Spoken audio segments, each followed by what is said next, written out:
And talking about things that affect all of us, our next story is about inflation.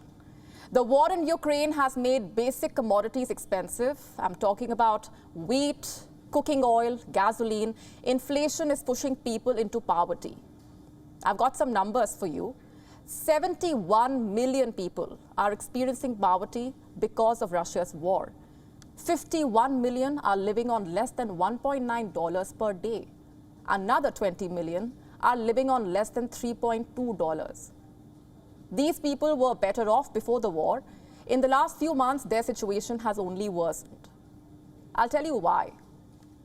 Global wheat prices are up 55% as compared to last year.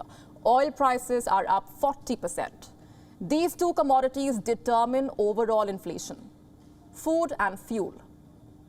And right now, both are too expensive. Developing nations in Africa, Asia, and the Balkans are the worst hit. Their people are rapidly sliding into poverty. How can the world tackle this?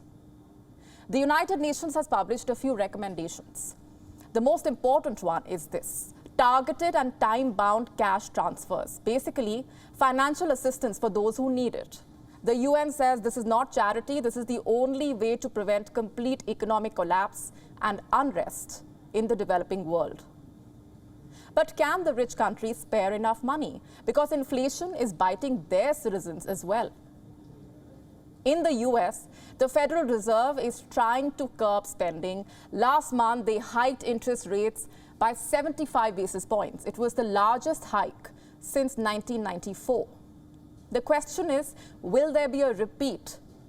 The next policy announcement is due on the 26th of July. Investors are split between 50 and 75 basis points. So which way will the Fed go? If higher inflation persists, it could be 75 basis points. If not, it could be 50. The problem is these rate hikes could lead to a recession. One indicator is oil prices. They are higher as compared to last year, but the recent trend is worrying. On Tuesday, WTI crude fell 8%, Brent crude dropped 9%, and on Wednesday, oil prices hit a 12-week low. How is this related to a recession? You see, recession is marked by falling economic output. Offices shut down, factories stop working, international travel comes to a halt, so energy demand falls considerably. The rest is economics 101. If demand falls, so will prices. So the oil markets are already predicting a recession, or at least an economic slowdown. So is the IMF. The International Monetary Fund. On Wednesday, the IMF chief gave a grim assessment. She says a recession cannot be ruled out in 2023. And frankly, a lot depends on how this year goes. The IMF has already revised its growth forecast 2 times. The latest is 3.6%. But another revision is being prepared, and chances are it will be even lower. So an economic slowdown is inevitable. In fact, it is already happening. Most major economies have reported lower factory output. Oil demand is down, metal demand is down. The markets are preparing for a period of low consumption. Normally, you would solve this by spending more.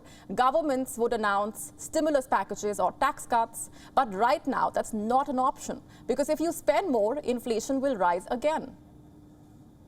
Inflation is pushing millions into poverty. So the next couple of months will be key for policymakers around the world. If they are not careful, a recession could be next. WION now available in your country. Download the app now. Get all the news on the move.